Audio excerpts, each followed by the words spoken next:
truly unbelievable levels of damage. I'm currently on the outskirts of Kibbutz Be'eri, one of the most devastated communities here on the 7th of October war that was started by the Hamas terrorist group from the Gaza Strip. We're going to be going inside, that's the sound of bombs in Gaza, to see the horrific damage in this once very peaceful community.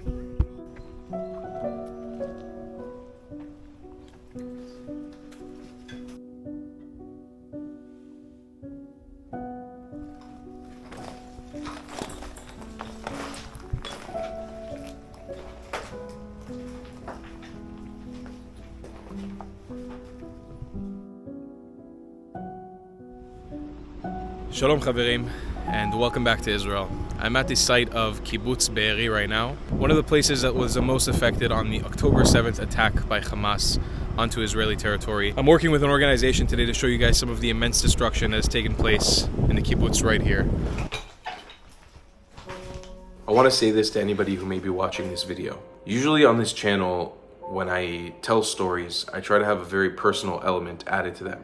I'd like to interview the people I'm speaking to and tell their stories on a person-to-person basis. This trip to the south of Israel was planned very last moment, and I didn't have the proper time to organize the connections to make sure I could do these interviews and get these personable stories. What I found is that the people who are currently there on the kibbutz shouldn't be pestered by a YouTuber like me to tell their stories after they've been doing it for the last 5-6 months with all the news stations and journalists from all over the world. I didn't even feel it correct when I was there to try to push and ask these questions person to person. So I know the video you're about to watch may feel a little bit less personal, but granted, I wrote down a lot of the stories, the horrific stories we were told, and using some research online, being able to pull up the articles and incredible journalism that has already been done about the victims and hostages that suffered on that horrible day in Be'eri, I've compiled you a digital walkthrough of the remains of Kibbutz Be'eri and the immense destruction that took place there. I may use different words to describe things,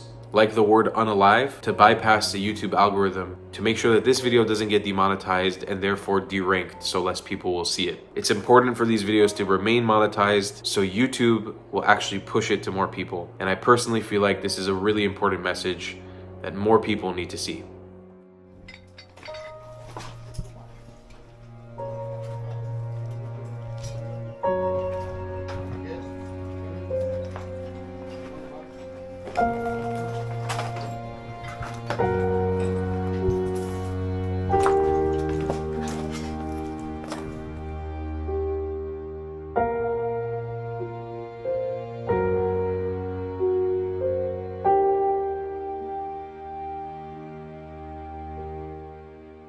In October 6, we wanted to be better than it was on October 6. We had a beautiful life. We wanted to be even prettier. So this is Yarden, the man who showed me around Kibbutz Be'eri. He was born and raised in this kibbutz. His family lives there, but I'll let him open up this video with his own message. So just the dry facts, as we say. We have 98 people who've been murdered here. 10 of them are children. 35 has been kidnapped. 10 of them are also children. 25 of the hostages came back on the deal that was in November. Out of the 10 that are still there, 5 were executed in captivity. So we have 5 that are still, we hope, let's say, that they are alive and well, and are still, we know that they are still in Gaza, and we hope that they are alive and well. We are waiting for their return. 31 children has became orphans after October 7. Yes, just and we had 380 households, 380 homes. 140 of them are totally destroyed. We need for destruction and rebuilding. Another 130 plus something like that is damaged but fixable, and another 100 or so are undamaged at all. The life in Be'eri before October 7, life was beautiful. Maybe even now you can hear a little bit. It's quiet, it's beautiful, flowers are blossoming. We are 5 siblings, all of us. We all live in certain point, but we all left and came back, chose to come back to live here in Be'eri. And this is common. This is not uncommon for the whole siblings to come back here. Over 80% of the people who were born here eventually come back and raise their children here. We have a fence for the kibbutz, not because we thought that terrorists might come to Be'eri and slaughter us and kill us. It's because this is our home security. In a kibbutz, once you enter the main gate of the kibbutz, you are at home. You feel at home. I don't lock the door in my personal home. I don't feel the need to. Why? Because I have the home security of the kibbutz. If the terrorists are stronger than you, they will be able to open the door. Yarden proceeded to take me to the Gat family house. There's no way to do justice to the entire story of how much this family suffered on the 7th of October and beyond, but I'll tell you just a brief insert from the story that Yarden told me about what they went through. Kineret Gat, in her late 60s, was brutally unalived in her home. Carmel Gat, who was age 39, was taken from the house. Alon, Yarden, and Geffen, aged 37, 35, and 3 years old, were put in a car to be taken back to Gaza. At some point, the 3 of them managed to run out of the car and escape captivity. Alon grabbed Geffen and ran with her into the bushes and hid for 12 hours. Yarden was unfortunately taken captive into Gaza. All the clips you're seeing now are the clips of their home, where this story took place.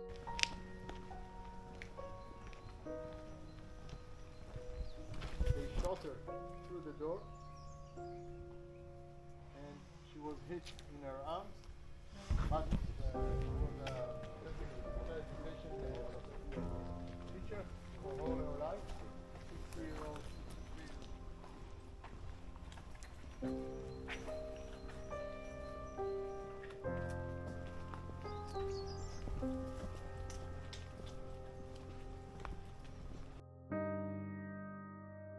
This was the home of Rotem Calderon, another unarmed 66-year-old woman who was unalived in her own home. Remembrances of Rotem Calderon mention online that she did voluntary work at the Assistance Center for Victims of Sexual Assault and Violence in the Negev. As well, she was in therapeutic rehabilitation community for those dealing with military post-trauma in the Gaza Strip. Rotem was a mother, a grandmother, and a good woman that people quoted would do no harm to any other.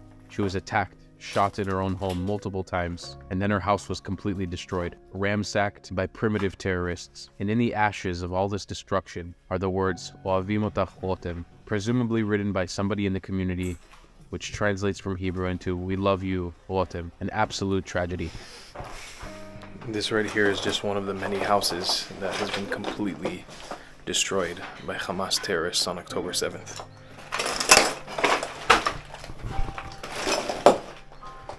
Even months after, it still smells like death in here.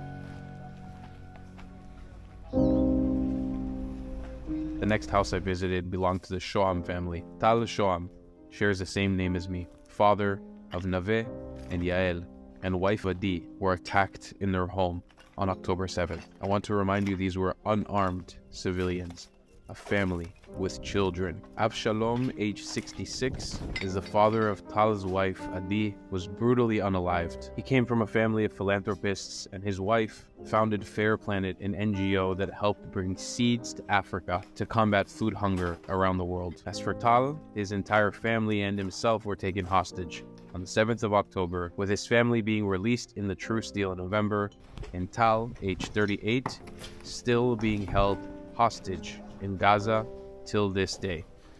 This kind of destruction that you see here, I've witnessed after a typhoon that I experienced in the Philippines. But to think that human beings did this purposely, not unto an army, but unto a community of peaceful residents, non-combatants, civilians. To see the level of destruction here is unbelievable. It looks like an earthquake happened. the immense amount of bullet holes through the wall. They were here to spray and kill everybody that they could. Literally looks like the scene of a disaster movie.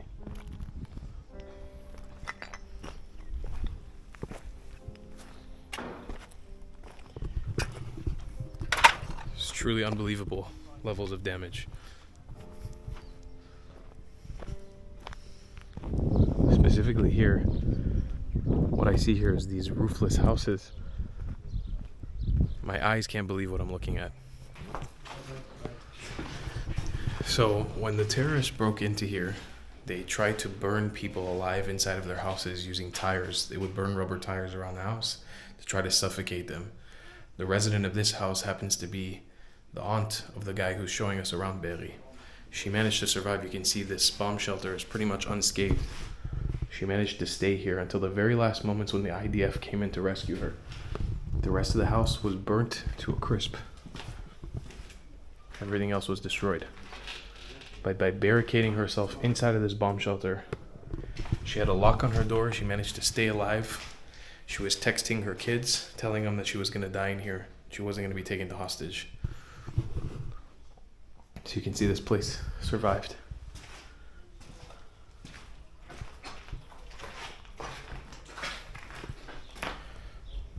The rest of the house did not have the same fate at all.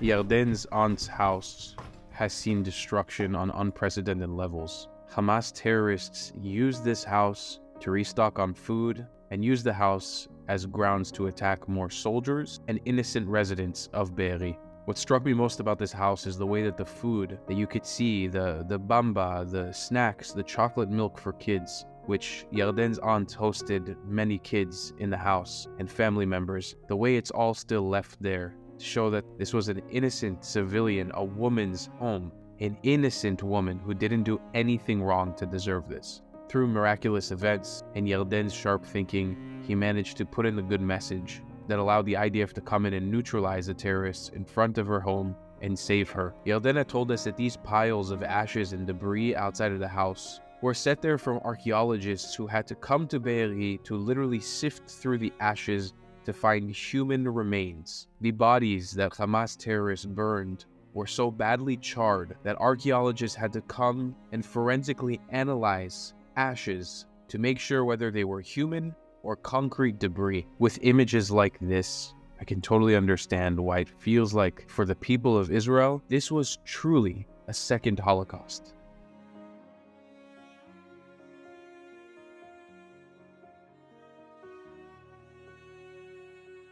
Went out to fight, and he fought the terrorists the whole day for 7 hours. He was fighting, and after 7 hours, he managed to kill many terrorists and protect. And eventually they came and murdered him along with the people that was with him. He was in the dental clinic, if you have the story, maybe you can look it up. So he was protecting all the wounded members of the kibbutz that were there and the medical team that were there. Guys, I'm here with Ido, and he has a very special, important message to you guys about Be'eri. I would like to thank you for wanting to support and show solidarity for Kibbutz Be'eri members. I would like to ask you for 3 things. The first one is Kibbutz Be'eri is still 11 people held by Hamas ISIS as hostages in Gaza Strip. We want them back home. We want you to share the story of Kibbutz Be'eri, to tell to your friends and to your relatives that what really happened here. The third thing is the kibbutz need your financial support for the rehabilitation efforts. We need you now, but we need you also for the upcoming years, so we are looking for partners to go with us hand by hand to rebuild this community. Thank you. You guys have seen the immense amount of destruction here. It's shocking, and people like Ido and his crew are working hard to put this place back to where it was before. So hopefully in the future, communities and people like you can come and enjoy this place for how beautiful it was before. All the information will be down below in the description, where you can contact and how you can get in touch to donate. You may have seen a lot of videos from the 7th of October that include these famous yellow gates that most kibbutzim have in Israel. We're just exiting right now, but there's a lot of CCTV footage from October 7th that features these yellow gates of the kibbutz as Hamas terrorists broke in. This is just one site on this trip that I'm going on to see a lot of the horrific things that happened on October 7th. I'll see you guys in the next episode. I love you a long time. Goodbye.